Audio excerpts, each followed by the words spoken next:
Going into the weekend, few saw it as even a remote possibility, but here we are.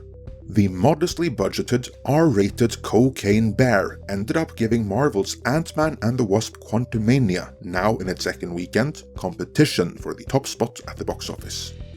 Now, some of you may be thinking, but Cocaine Bear premiered this weekend, while Quantumania is a holdover from last week, and it still made the top spot, so what's the big deal?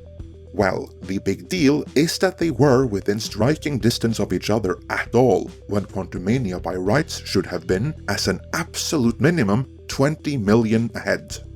It wasn't, and that, as we shall see, is a very big deal. For Marvel and Disney, it is an absolute disaster, foreshadowing trouble for all of Phase 5 and beyond. In this postmortem, I will begin with establishing some context for these box office numbers, before seeing how Quantumania could fare this poorly, and why Disney and Marvel need to take this very, very seriously.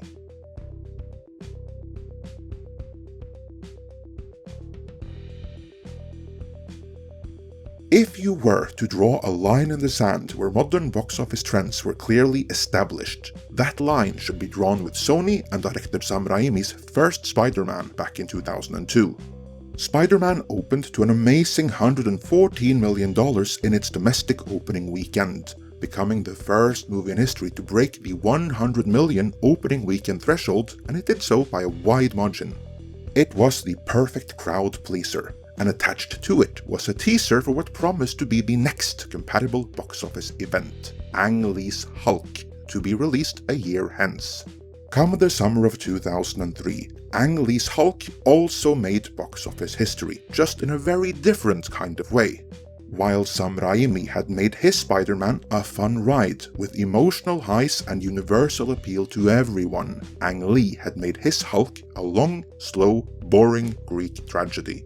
Perhaps hamstrung by a work print of the movie leaking online prior to release, a mixed reception to Hulk's design, and the stupid scene transitions, the movie opened to 62 million in its domestic opening weekend. But the real story is what happened next.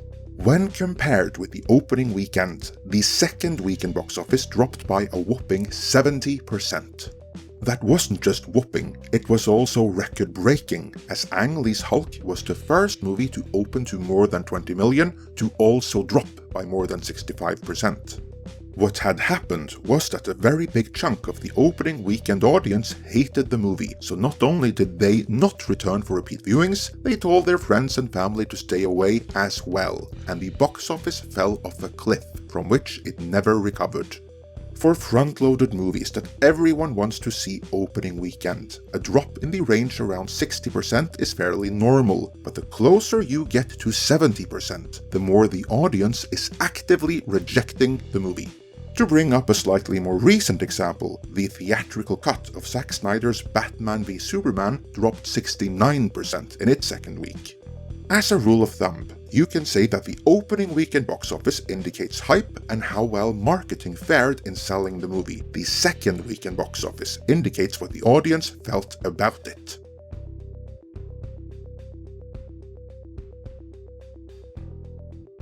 Let's now tie this back to Cocaine Bear. Marvel's Ant-Man and the Wasp Quantumania opened to 104 million at the domestic box office, which, despite all the hype in the entertainment media complex, really isn't all that. Take inflation and price hikes into account. Chances are more people went to see Ang Lee's Hulk during its opening weekend back in 2003 than did Quantumania last week. But even so, and with even a modest hold, Quantumania in its second weekend should have had no trouble wiping the floor with a much more niche and R-rated movie like Cocaine Bear. That should not be a close call. The only way it could be would be if Quantumania faced Ang Lee's Hulk-level audience rejection, and here we are. With a drop right around 70%, Quantumania suffered the single greatest second weekend drop in MCU history. It is that audience rejection which put Quantumania within the striking distance of Cocaine Bear. With the numbers we're seeing, there is now a very real chance Quantumania won't break even and may end up losing the studio money. The only saving grace for Marvel here was that Cocaine Bear was directed by Elizabeth Banks, who, as it turned out, was not the best fit for the material. If Cocaine Bear had been in the hands of a more capable director, it may even have come out on top, and then the humiliation for Marvel would have been complete. But really, Cocaine Bear is incidental. What matters here is the audience rejection of Quantumania. What did Marvel do so wrong to be rejected this way?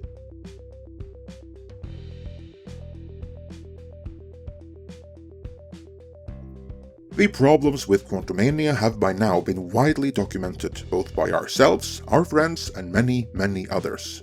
Because of the story that the Rick and Morty writers, and I'll get back to that, decided to go with. They had to come up with some contrived way to explain why Michelle Pfeiffer's Janet Van Dyne didn't inform anyone else about Kang and the reality about the rest of the quantum realm already in the previous movie.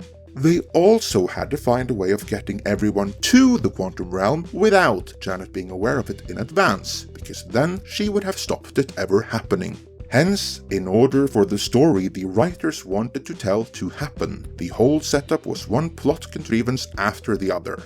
In fact, the plot was so contrived it pulled me out of the movie, and judging by the audience rejection, I can't have been the only one. The movie was also plagued by the ideopolitical messaging we have seen since the tail end of Phase 3, this time represented by Cassie the activist, Hank Pym the socialism sympathizer, and general incitements to burn society down. The character of MODOK was wasted, and in the end, nothing changed and nothing mattered to our world. No, for real, think about it.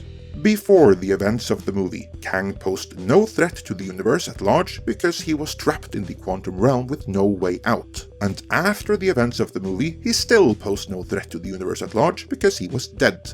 The only thing that changed from the beginning to the end of the movie is that Scott Lang now has a vague awareness there are other Kangs out there, and they may pose a threat, but not any more than they did at the beginning of the movie anyway.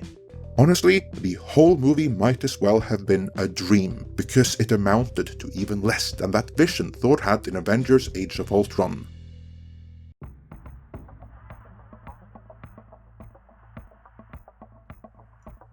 Remember little more than a decade ago, when Hollywood tried to make Lynn Collins a thing, cramming her into every blockbuster that was filming for a while there. Or when they did that with Taylor Kitsch and Sam Worthington, cramming them into everything there was, pretending they were these incredible A-list stars.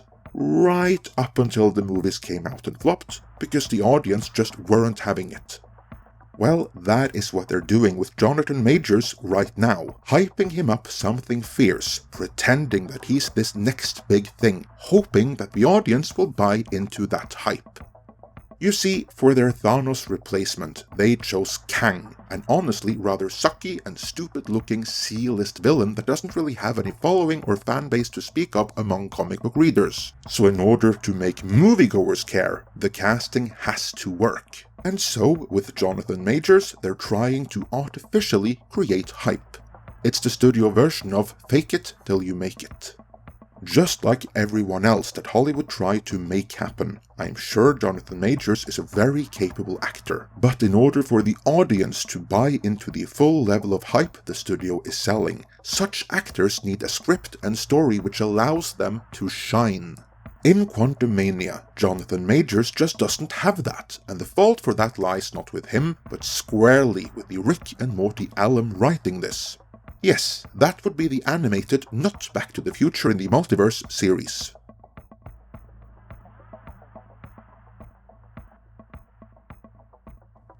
Kevin Feige is reportedly a huge fan of Rick and Morty, and for the multiverse saga of the MCU, he has hired several of the Rick and Morty writers. Michael Waldron, for instance, wrote both the first season of Loki, where the Kang native to the main MCU was both introduced and killed off, and he wrote Doctor Strange in the Multiverse of Madness. Jessica Gao of fan-hating She-Hulk fame is another Rick and Morty alum, so if you ever wondered, where does Kevin Feige find these people? Now you know. Ant-Man Quantumania was written by a third Rick and Morty writer, Jeff Loveness. He will also be writing the next Avengers movie, titled The Kang Dynasty, so it's kind of a big deal that Kang works. On that note, in an interview with The Hollywood Reporter, Loveness said, with Kang, the danger was falling into another derivative time travel multiverse villain. Maybe there are many of them in Rick and Morty, but to mainstream audiences, this is a pretty new concept. Anyway, he continues. Endgame just did a time travel plot in their movie, and there's been plenty of time traveling multiverse guys. Again, maybe in Rick and Morty, but the general movie-going audience really haven't seen too many of those. He continues, and so I thought it would be interesting to approach the character first, before we get to the more grandiose sci-fi elements of him. Director Peyton Reeds and I stumbled across the idea of Napoleon in exile, where he's cut off from most of his time powers. We catch him at the end of a story that we just don't know about yet. Guys like Alexander the Great or Julius Caesar are defined just as much by their defeats as they are their victories. That's patently bullshit. Their defeats are part of their history, yes, but they are remembered and household names to this day for their victories. Let's be clear about that. Loveness mistakenly believes otherwise though, so he continues, and so I thought it would be humanizing to show a Kang who's just been defeated. He's like a Julius Caesar who was just assassinated by 50 other Julius Caesars and sent away. Okay, here is the problem then. The writer of Rick and Morty's Adventures in the Multiverse of Madness is familiar with a whole host of multiversal conquerors, and so he thinks the general movie-going audience are as well, and with that in mind, he chose to differentiate Kang from the other multiverse-hopping characters most people aren't familiar with in the first place by subverting him. Not a great plan. Loveness continues, I think you root for someone who knows defeat. Thanos says that he knows what it's like to lose, but we never see him lose until the end of Endgame. All he does is toss away the people that he loves and beat Thor's ass. But yes, it's a risk, and we certainly took some heat for it. But I am willing to bet that we are going to root for a guy that we've seen stumble and fall, much like Chris Claremont's Magneto from those X-Men comics. That guy loses a lot, and we see how much pain he's been through, and so, by the time he really unleashes that rage, we're on his side and we kind of get it. Except, just like in Loki, the Kang we follow in this movie dies in the end. From here on out, we'll follow a bunch of other Kangs who may have known other defeats, but not the ones we saw, so who is there to root for? Loveness may be willing to bet that the audience will root for Kang the subverted loser, but judging by this box office, I think he might be losing that bet. But going forward, the MCU has far bigger problems than just Kang.